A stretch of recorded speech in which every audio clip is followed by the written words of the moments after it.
Welcome everyone to this Let's Play of Kerbal Space Program 1.1.2, also known as Turbocharged. Now it's been a while since we've been here at KSC to meet with Gene Kerman, so I'll have a look at some of the simpler contracts just to get us back into the swing of things. And I've spotted this 3-star contract, so it is a high reputation contract. It is to test the IX6315 Dawn electronic propulsion system, a prototype ion propulsion system, and for some reason they want us to test it on a sub-orbital trajectory over the Mun. So it's not the simplest of contracts, but it should be well within our capability to complete. We do have to be, as I say, on a sub-orbital trajectory, and we do have to be at a very particular altitude between 270 and 280 kilometers. Now we'll get a handy amount of funds, 135,000 funds for completion, and we will get 9 science and 18 reputation for successful completion. So this is definitely worth doing for the Ionic, Symphonic, Protonic Electronics Corporation. So let's accept that contract. But while we're at it, we may as well take a picture of the Mun so at least we know where we're supposed to be doing all of our science. Now we do have the Sun 1 orbital telescope in place, so this should be relatively straightforward to take that picture.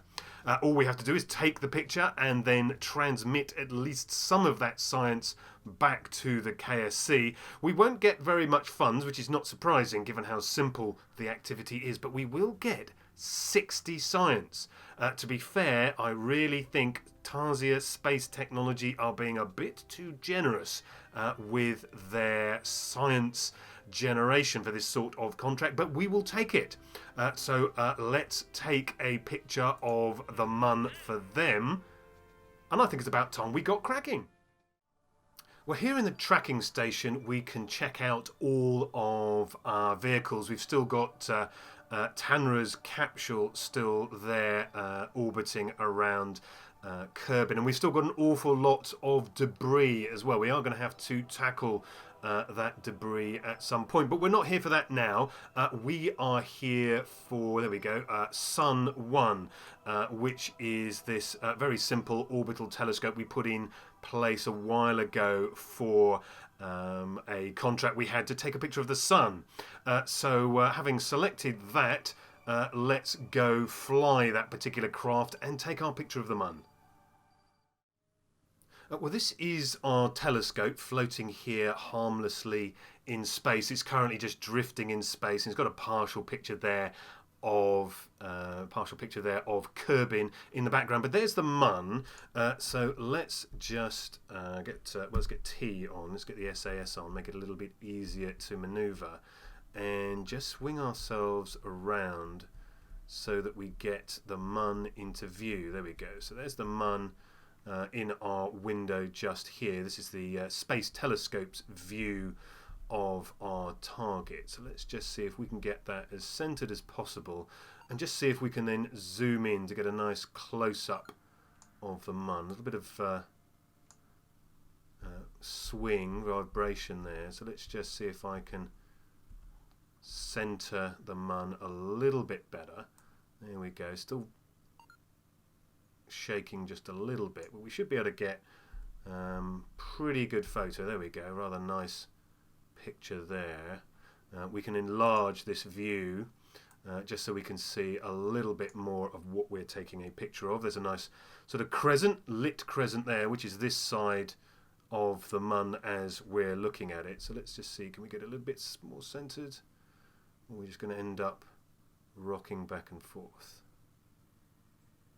I think that's probably the best we're going to get with a magnitude, or magnification I should say, of times 50. But that'll be fine, because we've only got to take a picture with the Mun in view. So there's taking the picture. So let's go and get our contracts up. So there's taking the picture, but in order to complete the contract we have to transmit it. So let's just close this view and then just zoom in a little. Now we do have one tiny problem, which we've been into before, but we'll go into it again. We're going to transmit this data, but because we've only got one tiny battery, we're going to have to allow partial transmission. Which, if this was vital science, that would be a bit of a problem, but it's not. We've only got to transmit some of this picture of the Mun in order to complete the contract. So there we go. We're starting to transmit now. As we're getting up to about 70%. There we go. So we've just run out of charge. But that has been enough to complete our contract. So we've taken the picture. We have transmitted some of that data, so we may as well stop transmitting that now and just let the charge build up back in that tiny battery. We really should have put a much bigger battery than this onto this craft. Now, just to recharge, where's the sun? There we go. So just to recharge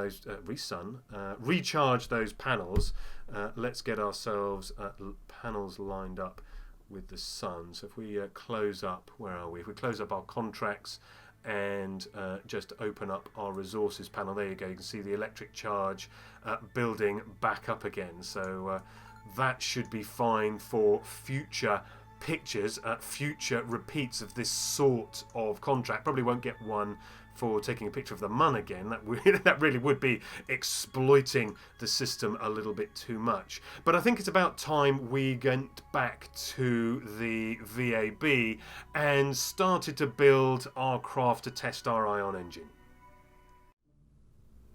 Well, as always, back here in the VAB, we're going to build our craft top down. Now, to begin with, let's have a look at the part that we need to test. Here we go. It is the Dawn electric propulsion system. It's marked as experimental there in the description, and it's also got this sort of blue outline, this sort of blue background that highlights it's an experimental or temporary part. It's only there for as long as the contract lasts. Now, that can be a little bit of an exploit, because if you want to get hold of say an advanced part, you can collect a contract for testing that part and then just not complete the contract. Now, in this particular case, it's not actually that useful to us because we don't have any fuel. So, right, how are we going to test it? Well, all we have to do is get the darn thing to where we need to test it, and then right-click the part and run test. So let's begin with a control part. So let's get ourselves, there we go, a Probodyne Octo 2 part. So there's our probe core. So that's going to be the main part of our test. And then we'll go and get our test part. There we go, under engines, and just drop that there on top. So this is going to be just a little probe. Oop, getting centered there. So this is going to be our little probe that we're going to take to the Mun. Now we need a small control wheel. Where's the small control wheel? There we go. The small inline reaction wheel and a small battery. So let's get the small round battery. Now this is the battery we used on Sun 1, which for transmitting large amounts of data is probably not that useful. But just for this, we want cheap and nasty, because it's going to be a sub-orbital trajectory, so this isn't going to last forever. Let's get some fuel. Now, the smaller tanks we have are this Oscar B fuel tank, which is okay, but in terms of aesthetics, I kind of like this round 8 toroidal tank, and you can stack these sort of half and half. There we go. So let's get 2 of those. So that looks like, you know, a nice stacked set of those toroidal tanks, and that's got quite a nice aesthetic to it. So I quite like those. And to go with them, there is this 48-7S Spark liquid fuel engine, and that fits rather nicely into that gap. So that gives you a rather nice and neat method of packaging up quite a nice little probe, because if you were to take this off, that's quite a nice base there for whatever probe activities you were intending to do. In this case, it's crashing an ion engine into the Mun. But this isn't everything that we need. We need a few other bits and pieces. So to begin with, I'm going to get our Kerbal engineering system, and that will just give us flight telemetry, which could be useful on our journey. I will get an antenna. Now, we're not using remote tech, but just just for a little bit of again, aesthetics sake, we will have a little antenna there on the side, and we will need some panels. So we want some cheap and cheerful extendable panels, and I think we'll go for the 1x6 type. And you'll notice they're clipping in there to the toroidal fuel tank. So let's just flip those around and just mount them there. Well, that's just one, so we actually want two. Let's grab the right part. There we go. So let's press X and get two of those. So that gives us a way of recharging this little beauty of a battery in there. So this pretty much is the probe that we're going to be sending to the Mun. This is all we really need. We've got probe core, and obviously we've got the part, control wheel, battery. We've got plenty of fuel, and underneath here we have our engine. Now, according to this, we will have 1,900 meters of delta V, but that's in an atmosphere. And it's on Kerbin. Now, we're not going to be in an atmosphere, and we're certainly not going to be on Kerbin. So without an atmosphere and without Kerbin, we've got well over 2,000, which is plenty for us to use to leave Kerbin's orbit and to make all our various maneuvers to get to the Mun. So that's plenty. So we've got no problems with that whatsoever. So let's just compact that back down, bring it back over here into the corner. So what we need now is a way of getting this to our destination. We're going to use, I think we're going to use a two-stage rocket. So let's go and get a tiny separator. There we go. So we've got the tiny separator here. We're also going to need an aerodynamic fairing. So let's get this small procedural fairing base. Let's put that on there. You can see the blue lines are showing us the shell that we can build in a while. We'll leave that for a moment. Next, we are going to need a stage that's going to do all the circularization for us, and perhaps the last part of our ascent. So let's get a small tank, rather like we've got this one. And the LV909 engine on the base, and this is going to give us a goodly amount of ability to ascend the last part of the atmosphere and also do circularization. So that should be good for that. And finally, we need to get this thing actually into space. So I'm going to use this is going to be a very long rocket. I'm going to use a couple of these with a slightly larger separator. So let's get that separator on there, and then let's just scroll out a little bit and get ourselves another one of these tanks. And finally let's get ourselves a nice, reliable, reliant engine.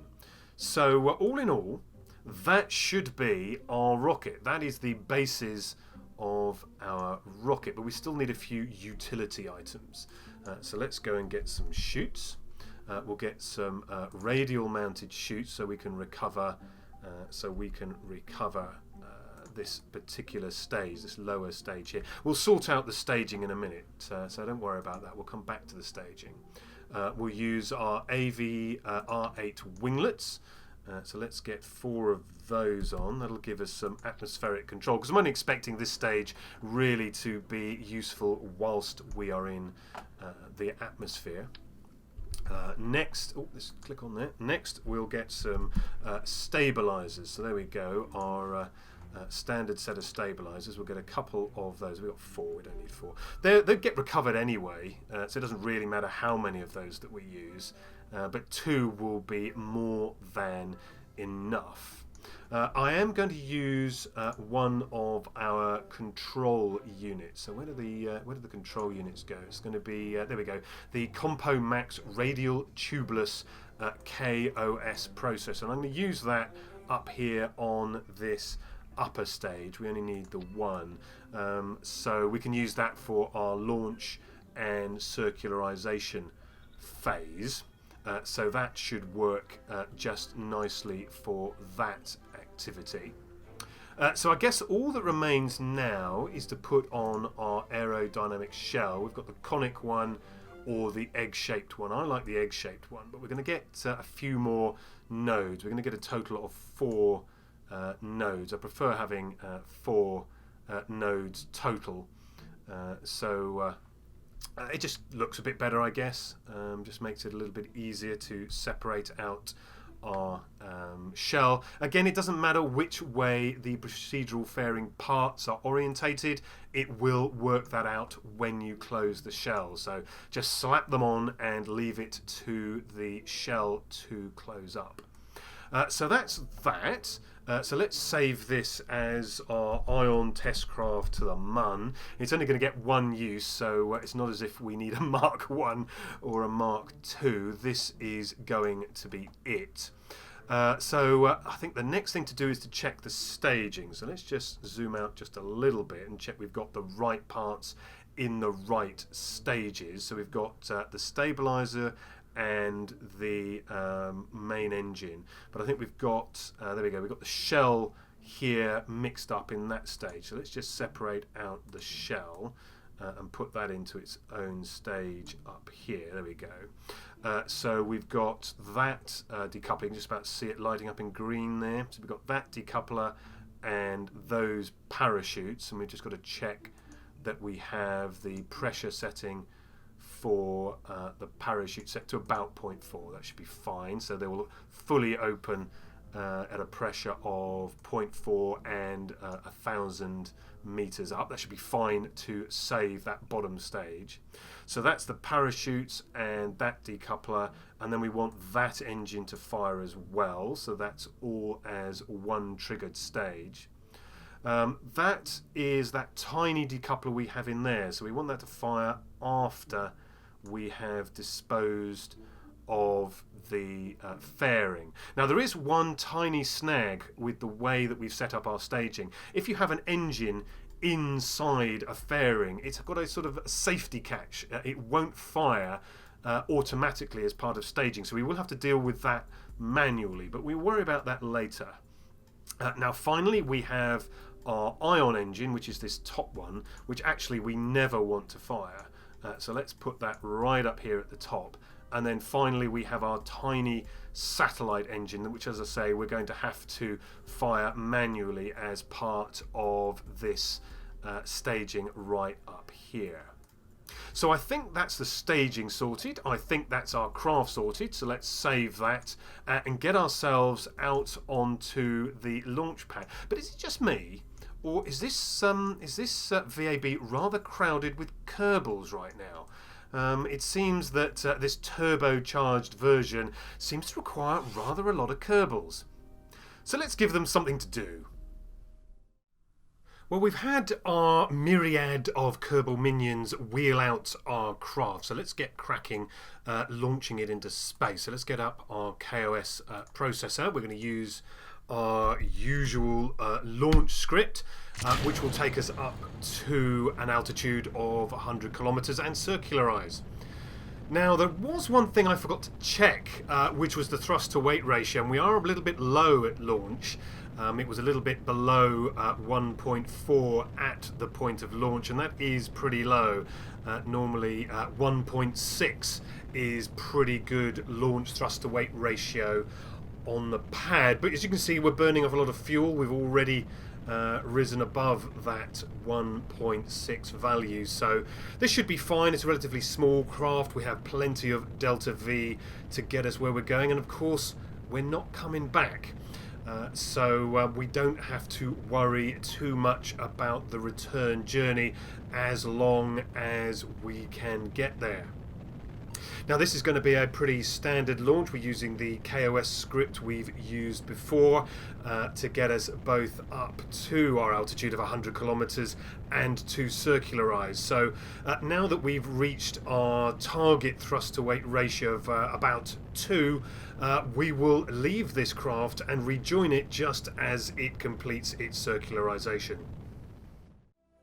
Well, we've made it now up into the orbital altitude. We've got an apoapsis here of 100 kilometers, so we're just about to begin our circularization. Now we've dropped off that main booster stage that we had at launch, so that's gone.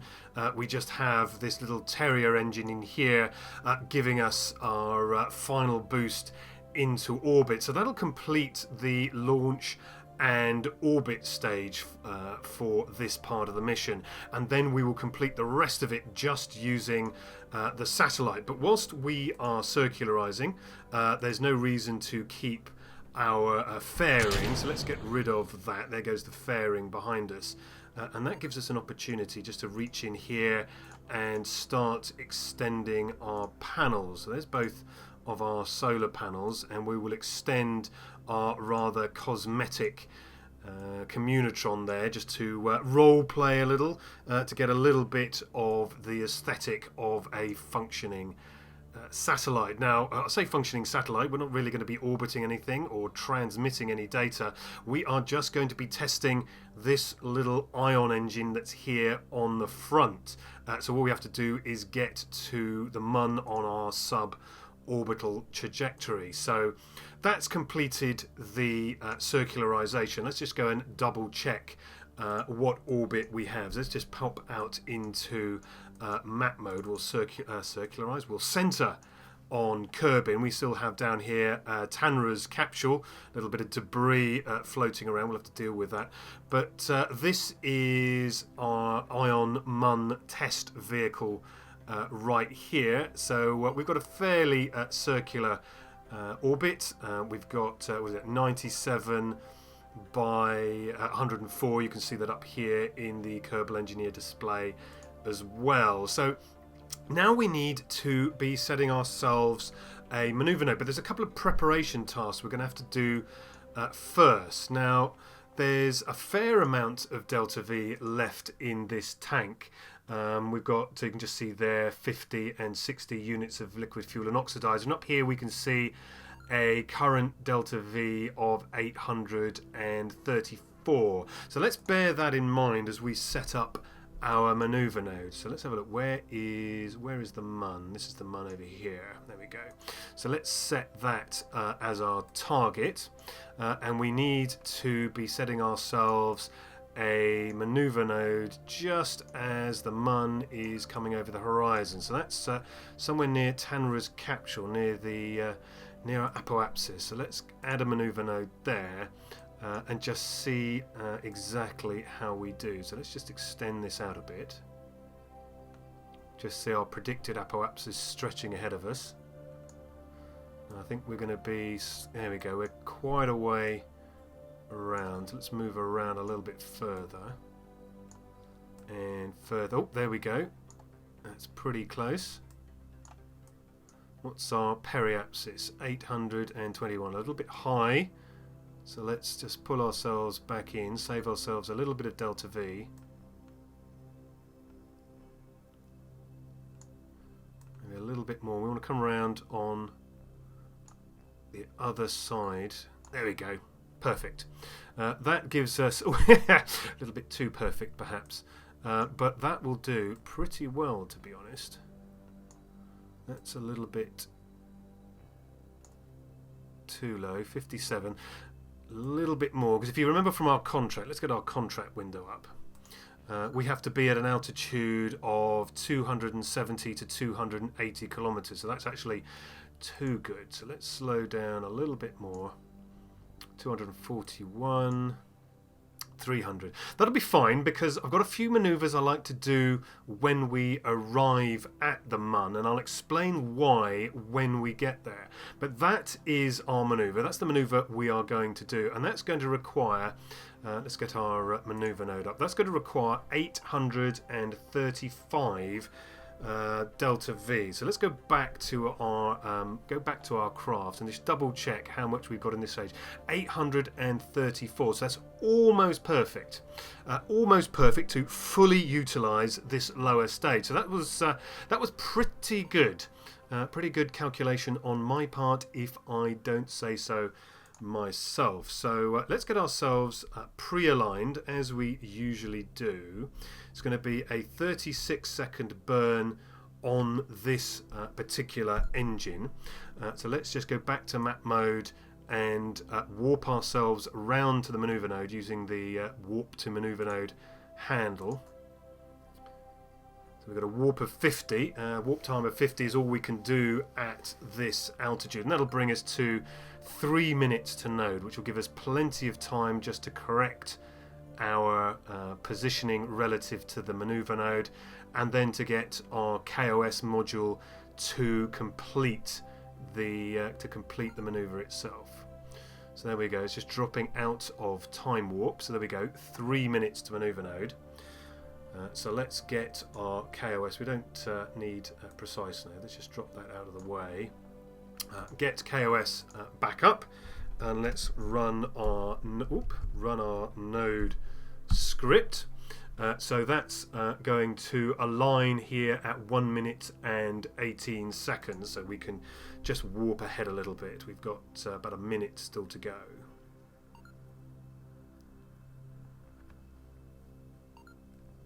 So 1 minute 50, 1 minute 30, and there we go. So that's 1 minute 18. So that's just going to snap us on to our maneuver node and just lock us in. So the actual burn is going to take place at T minus 18. So again, we can just use the miracle of time warp just to bring us forward. So there we go. That's 40 seconds, 30. 20, so let's bring ourselves out of time warp, and there we go. So throttle is hit, we are executing the node, and so if we just zoom ourselves out just a little bit,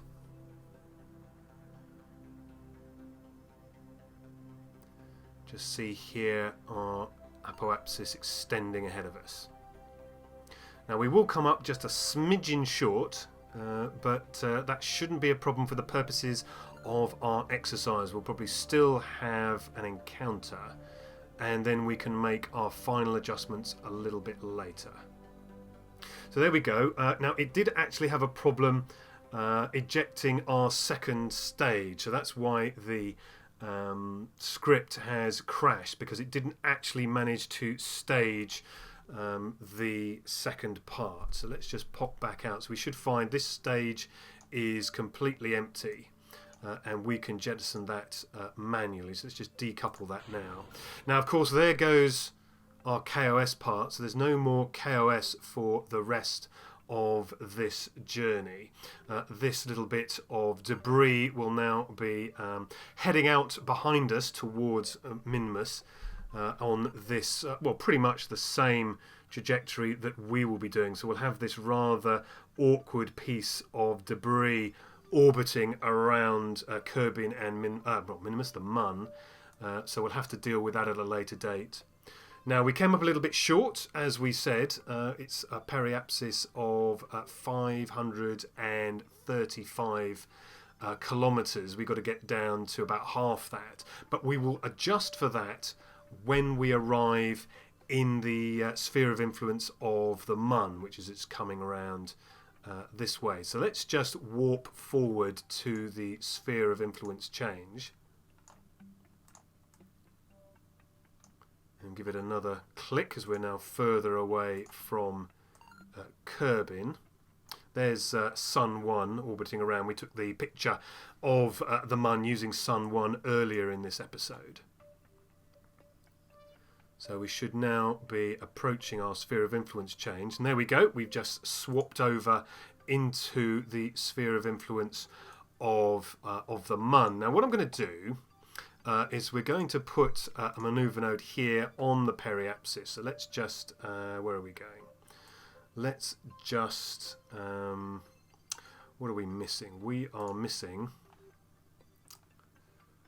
from the options, not missing the conics window, show additional controls. There we go. So we want to put that on the periapsis. It doesn't really matter, but perfectionist as I am, we are going to do that. Now, we're just going to get ourselves into a rough orbit and get it down to a periapsis of about 300 kilometers. So let's just do that now. So that's 100 and... what's that, million meters? There we go, 773 kilometers. Need to keep pulling until the periapsis flips. There we go. So we're now 400. We want to get down to about 300. And all will become mysteriously clear in a few moments. So let's get that right down. 293. That should be fine. Now we don't have KOS anymore, so there's no point in trying to automate this particular maneuver. So we are going to do it entirely manually. Now, the first thing we need to check is make sure this engine is activated, which it isn't, despite decoupling. And that's a feature of fairings. There's a sort of a safety catch that if an engine is inside a fairing, it doesn't then activate on staging. So let's activate that now. We've got no throttle, so nothing's actually going to happen at this point. So let's just flip ourselves around. Much more manoeuvrable, this tiny little package. So there we go. We are locked on to our blue marker. Let's just pop back into map view, because we'll probably do most of this operation from map view. And if you click on the blue trajectory, we can warp to here. It's only going to be a 6-second burn, so we're going to have to get quite close to the maneuver node to worry about when we're going to take the maneuver, because we're going to be executing the maneuver at around about 3 seconds, so 3 seconds either side of the maneuver, and we've got 7 minutes still to go. So let's just do some manual warping here. So there we go, we've got 7 minutes, 6 minutes, 5 minutes, 4 minutes. It's going a little bit too fast on the time warp, so let's just drop down. Make sure we're controlled. So we're just under 3 minutes, 2.5 minutes. So now we're down into 2 minutes. So on the maneuver node, we can see there on the nav ball, we can see the maneuver node hidden behind the yellow. A lot of people say orange or green, but it's definitely yellow. I don't know if that's just me. So there we go. We're just down under 1 minute. Down to 20 seconds. So let's come right out of time warp.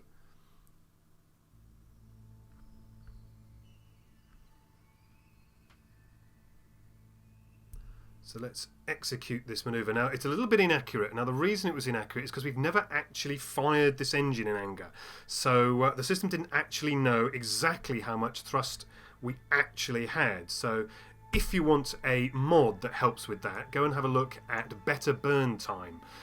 It actually calculates on the fly exactly how much thrust you will have, and so you get a much better estimation. No more not a number.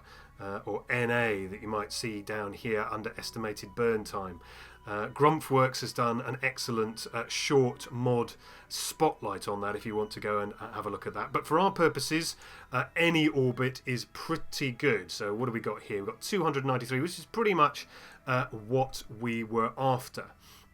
Now, this is where I do the big reveal, if a big reveal is what you were expecting. A few people of my very valued subscribers have pointed out not enough goes wrong in my episodes. There's not enough unplanned disassembly.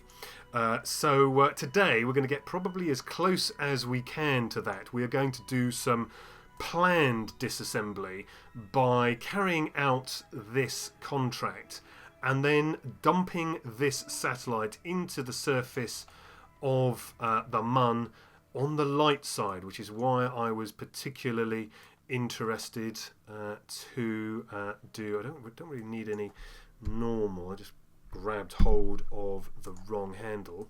So let's try that again. So yes, we need some planned disassembly, if nothing else. Here, I don't know what's deleting that maneuver now. There we go. Let's try again. We need some more planned. Looks like we're having a bit of problems with our maneuver nodes, so we might have to do some manual planned disassembly. So let's warp to here. There we go, warping round to our periapsis, and we will do some manually planned disassembly.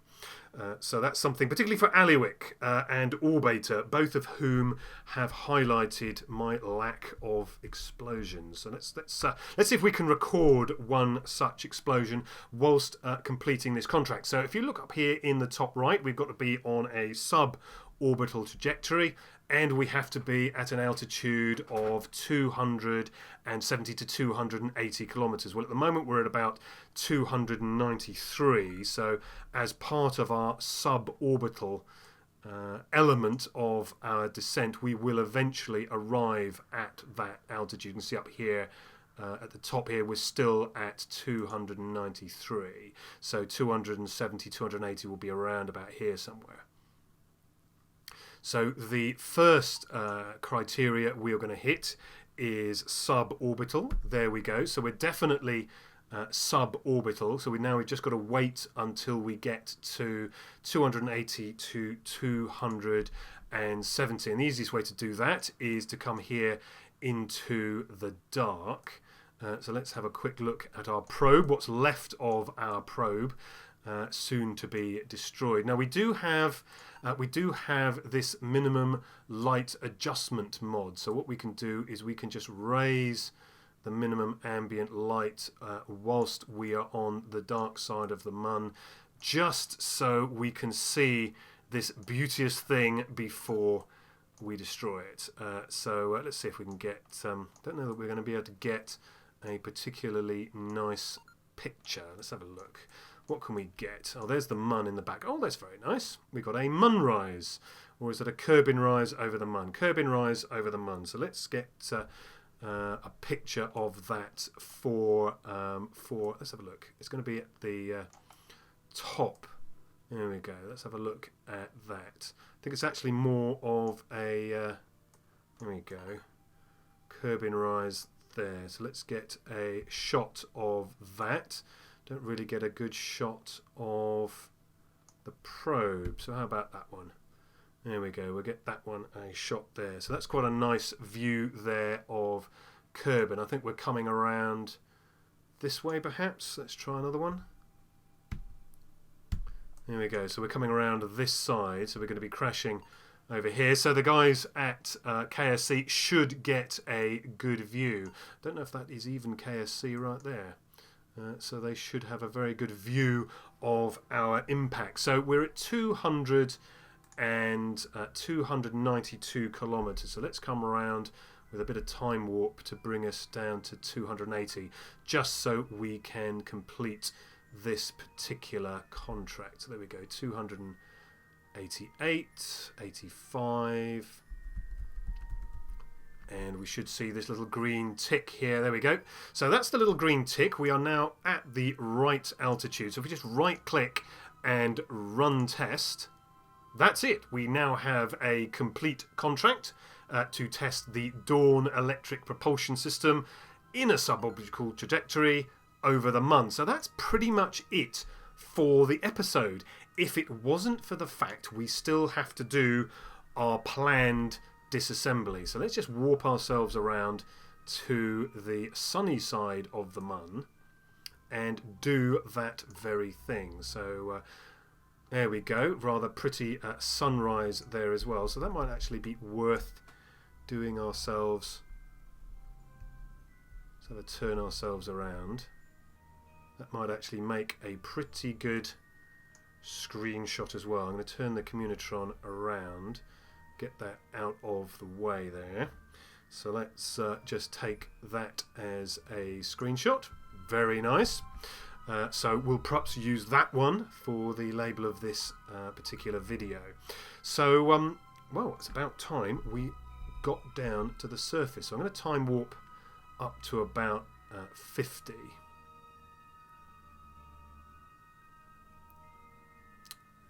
And we've got terrain altitude up here as well, so we've got about 100 kilometers above the terrain. There we go, 50 kilometers above the terrain. What I'm going to do is just reset the settings. It's a little bit dark perhaps, but it will get lighter. It'll get very, very light very, very soon. So we're 55 kilometers above the surface, so let's just keep going.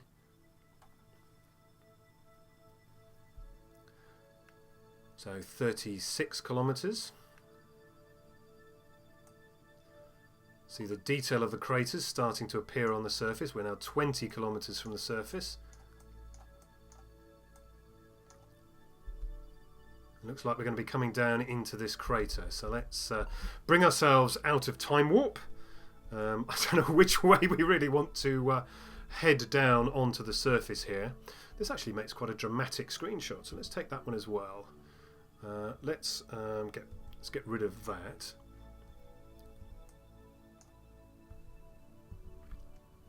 So we're 1,000 meters above the surface, so here we go. Well, there you go. That was planned disassembly, a complete vaporization on the surface of the Mun. So if anybody is now complaining there's not enough explosions, well, you've probably had your lot. But thank you very much for watching. I hope you've enjoyed this episode, and I look forward to seeing you again soon. Take care. Bye-bye.